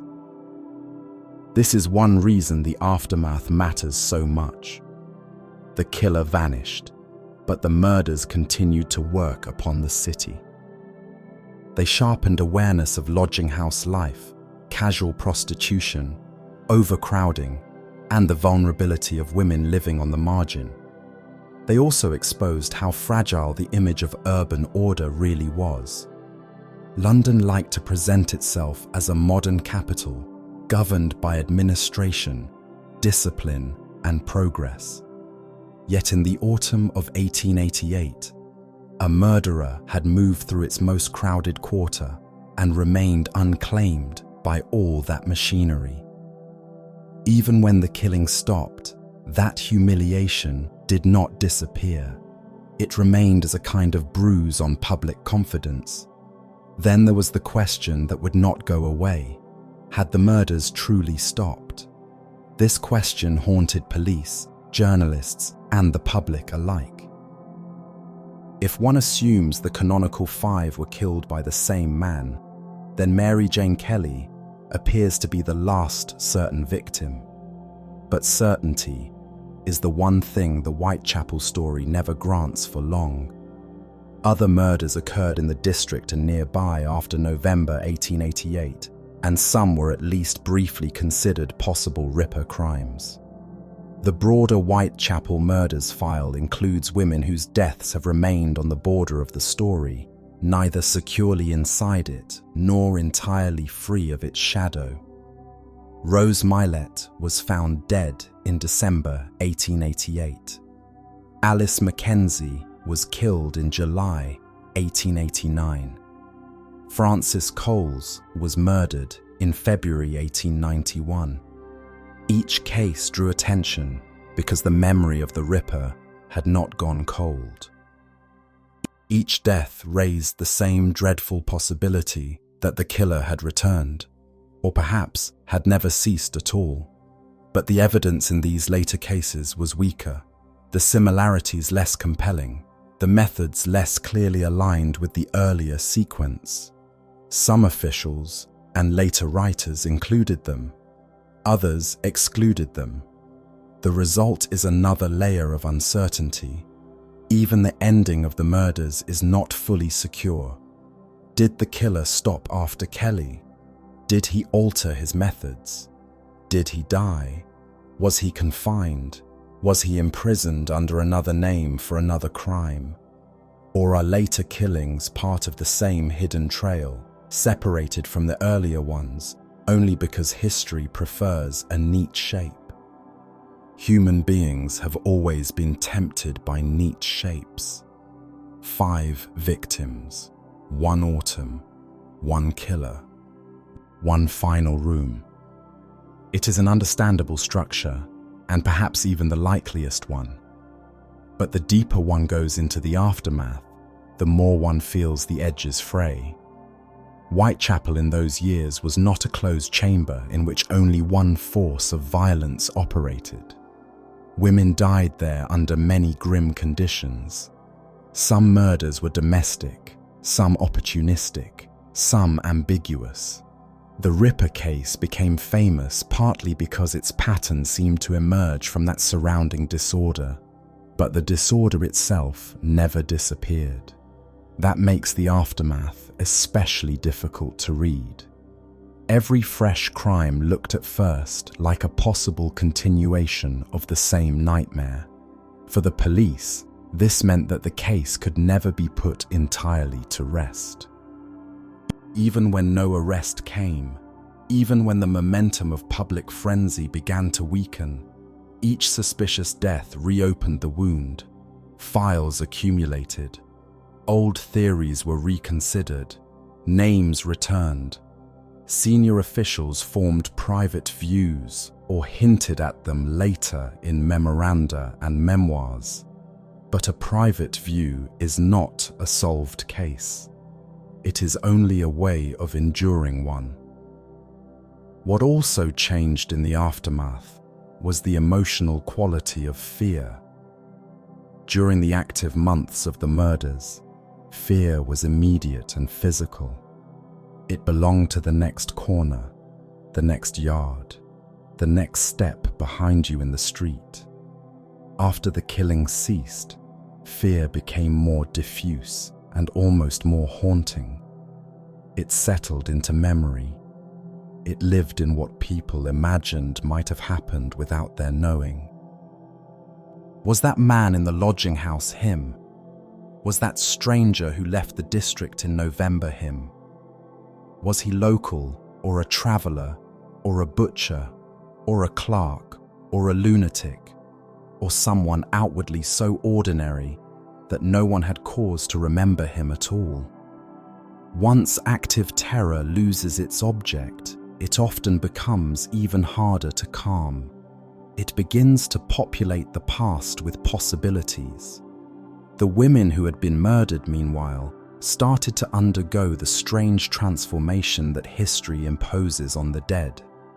Mary Ann Nichols, Annie Chapman, Elizabeth Stride, Catherine Eddowes, and Mary Jane Kelly had been poor women with difficult lives, relationships, habits, illnesses, debts, routines, moments of humor, moments of fatigue, and all the ordinary fragments that make up a person.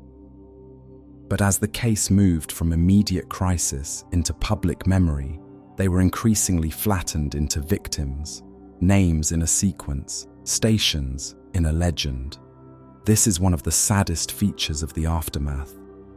The killer's anonymity grew more dramatic, while the women's individuality began to thin. He became more vivid in absence. They became less vivid in fact. Yet it would be wrong to say they vanished entirely. Inquests, witness statements, lodging house records, memories from those who had known them, and later historical work all preserve pieces of their lives. Those pieces are fragile, but they matter. They remind us that the Whitechapel murders were not only an unsolved mystery, but also a chain of human losses rooted in the brutal economics of East End life. Each of these women was vulnerable, not by accident, but by condition. Their exposure came from poverty, insecure shelter, unstable relationships, and the constant need for money in a city that gave very little mercy to those without it. The aftermath of the murders, if looked at honestly, points us not only toward the question of who killed them, but toward the conditions that made them killable. The newspapers did not always help in that regard. Even after the murders seemed to subside, the press continued to shape memory in ways that favored sensation. The Ripper had become excellent copy. He was nameless yet memorable, invisible yet theatrically branded, rooted in a real district yet open to endless imaginative enlargement. Journalists, editors, and later writers found in him a figure that could be remade again and again. The result was that the aftermath did not cool into sober record. It began to ferment into myth. That myth-making started surprisingly early. Already in the late 19th century, recollections and theories were appearing that mixed fact with interpretation and rumor with retrospective certainty. Retired policemen, journalists, officials, and amateur investigators all contributed to the growing body of inside knowledge. Some claimed there had been a near solution. Some implied that a particular man was privately known but could not be prosecuted. Others embroidered scenes, conversations, or clues into more satisfying forms. This is the stage at which a case stops being only a case. It becomes a contested narrative, and once that happened, Jack the Ripper no longer belonged only to Whitechapel or to 1888. He began to belong to a broader cultural imagination. He became a figure onto whom later generations could project whatever most disturbed them: madness, misogyny, urban anonymity, class fear, immigrant panic, hidden sexuality, failed policing, the double life, the predator concealed in the crowd. In this sense, the aftermath of the murders was not merely a period of fading interest. It was the beginning of a long expansion.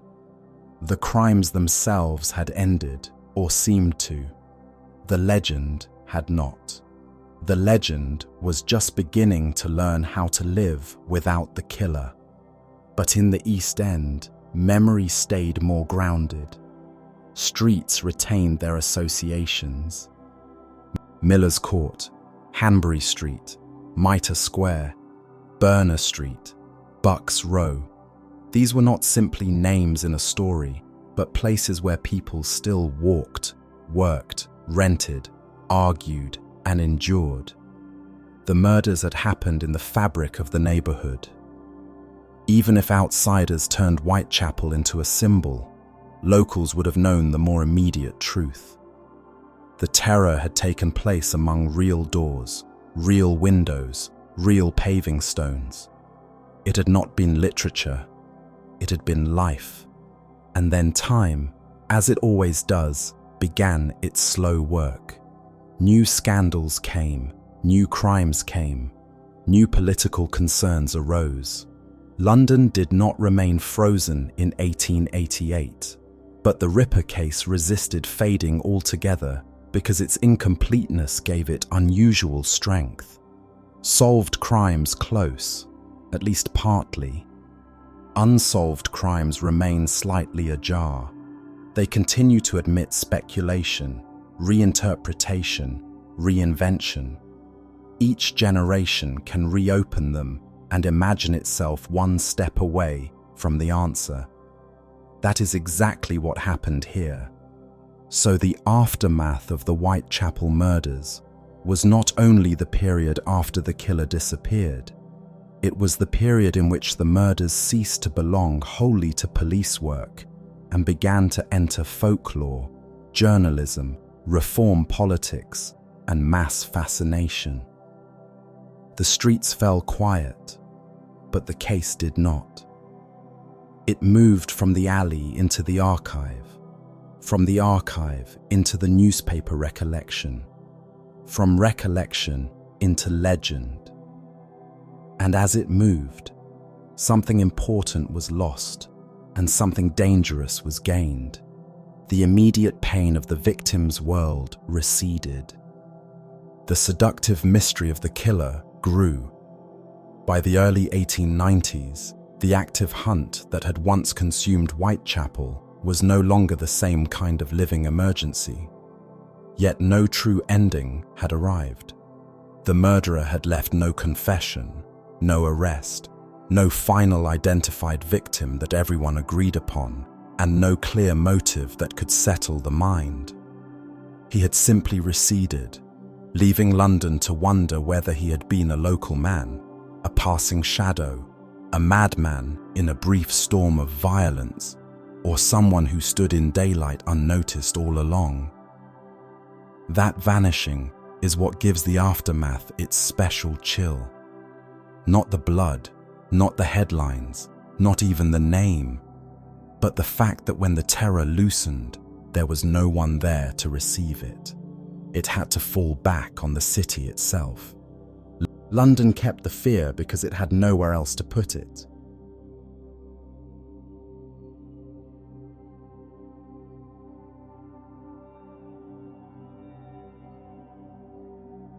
By the time the 19th century gave way to the 20th, Jack the Ripper had already become something larger than the man who walked through Whitechapel in the autumn of 1888.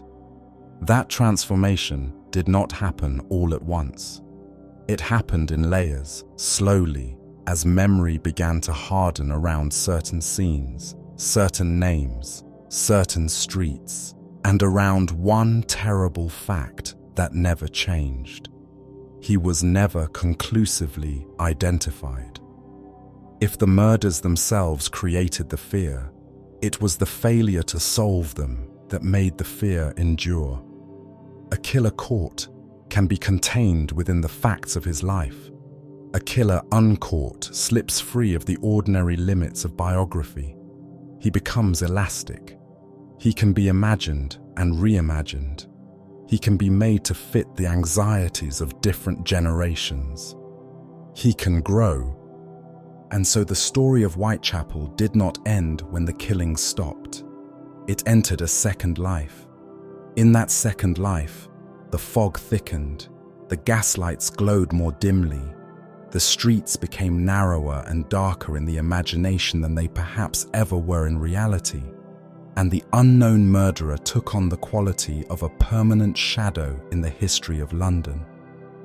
The real East End of 1888 had been noisy, crowded, alive with labour and struggle, full of ordinary people trying to survive. The legendary East End that emerged afterward was something more theatrical. It became the setting for a Gothic drama in which the Ripper moved like a symbol of everything modern civilization could not quite master. That symbolic power explains why the case never truly went away. Other murderers have killed more people. Other crimes have been more clearly documented, more politically significant, more legally consequential. Yet Jack the Ripper remains singular in public memory because the case sits at a crossroads of forces that gave it unusual durability. There was the rise of mass newspapers, hungry for sensation and able to spread fear with unprecedented speed. There was the setting, a district already associated in the minds of respectable readers, with poverty, vice, immigration, and urban unease. There was the brutality of the crimes, which invited horror even before the myth began. There was the timing, late Victorian Britain, an age proud of order and progress, yet deeply troubled by what those things seemed unable to control. And above all, there was the mystery itself, the missing answer that made every retelling feel unfinished. The unfinished quality is everything. It is why people kept returning to suspects, theories, and hidden clues. It is why retired police officials could hint at private certainties and still fail to settle the question. It is why books, articles, documentaries, tours, and theories multiplied long after the original investigators were gone. A solved case tends toward closure. An unsolved case tends toward appetite. Each new generation believes it may see what the last one missed. But what exactly has that appetite pursued? Sometimes it has pursued the face of a suspect. Over the decades, the list of names proposed as Jack the Ripper has become enormous. Barristers, doctors, butchers, sailors, lunatics, immigrants, aristocrats, artists, and men, almost entirely obscure, have all worn the mask in somebody's theory. A few names recur because they were mentioned by police or senior officials in later memoranda. Montague Druitt, Aaron Kosminski, Michael Ostrog. Others became famous through later speculation rather than contemporary evidence. Prince Albert Victor, Duke of Clarence, was pulled into conspiracy theories despite the weakness of the case against him. Sir William Gull was turned into a sinister establishment figure in more elaborate fantasies about royal cover-ups and secret societies. Francis Tumblety, George Chapman, James Maybrick, Walter Sickert, and many others were each, at one time or another, advanced with confidence by someone certain that the mystery had finally yielded. This endless procession of suspects tells us something important. It tells us that the evidence left by the murders is not strong enough to force agreement. If it were, the debate would have narrowed long ago. Instead, the case remains open to projection. People do not merely examine the evidence. They bring to it their own expectations about what kind of man the killer must have been. Some prefer a suspect who seems outwardly respectable because the idea of hidden monstrosity fits modern anxieties about double lives. Some prefer a local East End figure because proximity feels realistic and historically grounded. Some prefer a foreigner, a doctor, a butcher, a madman, a gentleman, because each type carries its own narrative satisfaction. The murderer has become a receptacle for social fears as much as a target of evidence. This is where honesty becomes especially important. The Whitechapel murders are not a puzzle with one obvious solution buried under dust. They are a fragmented historical case with limited evidence, shaped by sensational reporting, damaged by hoaxes, distorted by prejudice, and expanded by more than a century of speculation. There may never be enough surviving material to identify the killer beyond reasonable doubt. That is not an exciting conclusion, but it is the most responsible one. Mystery often survives not because the answer is just out of reach, but because the answer was never fully catchable in the first place. And yet, despite all that uncertainty, the murders continue to invite interpretation because they seem to say something not only about one killer, but about the world that produced him. This is the deeper reason the story has endured. Jack the Ripper is not remembered merely as a murderer. He is remembered as a murderer's silhouette, cast against the backdrop of a whole city. The crimes illuminate Whitechapel, but they also illuminate Victorian London itself.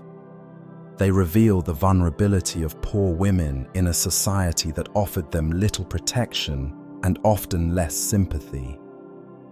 The canonical victims were not random in the broadest sense. They were women made especially vulnerable by poverty, insecure lodging, unstable work, alcohol, illness, fractured family ties, and the daily need to find money before night closed in. The killer selected from among those whom the city had already exposed. This is one of the most morally important truths in the story.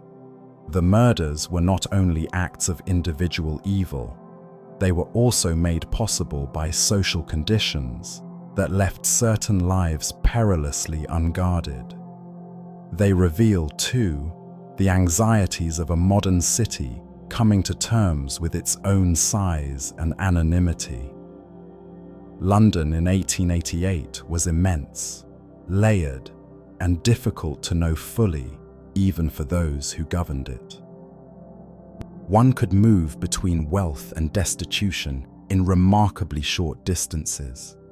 One could vanish into crowds, into lodging houses, into industrial neighborhoods and market streets, into the ordinary chaos of urban life. The Ripper murders exposed the dark side of that anonymity.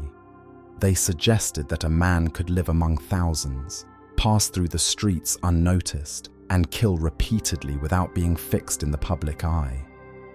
In that sense, Jack the Ripper became one of the first great modern urban nightmares. The predator concealed not in wilderness, but in population. They also reveal the power of media to shape crime into myth while the crime is still unfolding. The newspapers did not invent the murders, but they helped invent the Ripper as a public figure. The name itself, likely born from a hoax letter, gave the killer a durable identity that outlived all evidence. Sensational reporting amplified dread, spread rumor, sharpened suspicion, and created a story that people felt they were living through together, even when they were far from Whitechapel. The murders became a national event, partly because print made them one. This is why the case feels strangely modern. It was not only investigated, it was consumed. And then there is the psychological core of the legend, the thing that gives the name its chill even now. Jack the Ripper embodies the fear that monstrous violence can emerge from ordinary surroundings without warning and then disappear back into them. He is frightening not only because of what he did, but because he was never definitively seen for what he was. He may have looked unremarkable. He may have sounded ordinary. He may have stood among neighbors, passers-by, workers, drinkers, policemen, marketmen, lodging house keepers. The case offers no satisfying boundary between the visibly dangerous and the apparently normal. That uncertainty is one reason the legend survives better than many solved horrors. It does not reassure. But legends are expensive things. They are built out of real suffering, and that suffering can be obscured when the mystery grows too alluring. Over time, the killer's fame threatened to swallow the women he murdered. Their names are now better known than they once were, thanks to historians determined to restore their humanity. But for many years, they often appeared mainly as stations along the murderer's path. That imbalance is one of the central ethical problems in how the story has been remembered. The anonymous killer became immortal. The women risked becoming footnotes to his immortality. To tell the story truthfully requires resisting that drift. Mary Ann Nichols was not merely the first canonical victim. Annie Chapman was not merely the second. Elizabeth Stride was not merely one half of the double event. Catherine Eddowes was not merely the victim in Mitre Square. Mary Jane Kelly was not merely the last and most mutilated. They were human beings whose final vulnerability was shaped by a city that tolerated extraordinary hardship among the poor. Remembering them only through the killer's silhouette repeats, in a quieter way, the violence of reducing a life to the manner of its ending. And Whitechapel itself deserves the same care. The district has often been remembered through the murders alone, as though it existed chiefly to provide a setting for horror. But Whitechapel was not a stage set built for crime. It was a living place, full of labor, migration, endurance, culture, religion, argument, humor, and exhaustion. The murders matter because they happened there, not because they define all that Whitechapel was. The danger of the legend is that it narrows a vast human landscape into a few blood-stained locations on a tourist map. Even so, one cannot deny the grip the story still exerts. Part of that grip lies in the way the murders seem to hover between history and nightmare. We know the streets, we know the dates, we know the names of the victims, we know what was done to them in broad outline. We know the policemen, the letters, the inquests, the witness statements, the institutional confusion, the suspects. And still, at the heart of all that knowing, there remains a blank. That blank is where the legend lives. It is tempting to imagine that one day the blank will close. A diary will be proved genuine. A memorandum will be reinterpreted decisively. A scrap of evidence will emerge from an archive. A scientific test will at last settle the question. Such hopes have surfaced many times, and each time they have run into the same difficulty. The surviving material is too compromised, too incomplete, or too vulnerable to overinterpretation. The case resists final capture. That resistance is frustrating for the investigator, but fertile for the myth. So what, in the end, is the story of Jack the Ripper? It is the story of a murderer who killed in Whitechapel during the autumn of 1888 and escaped identification.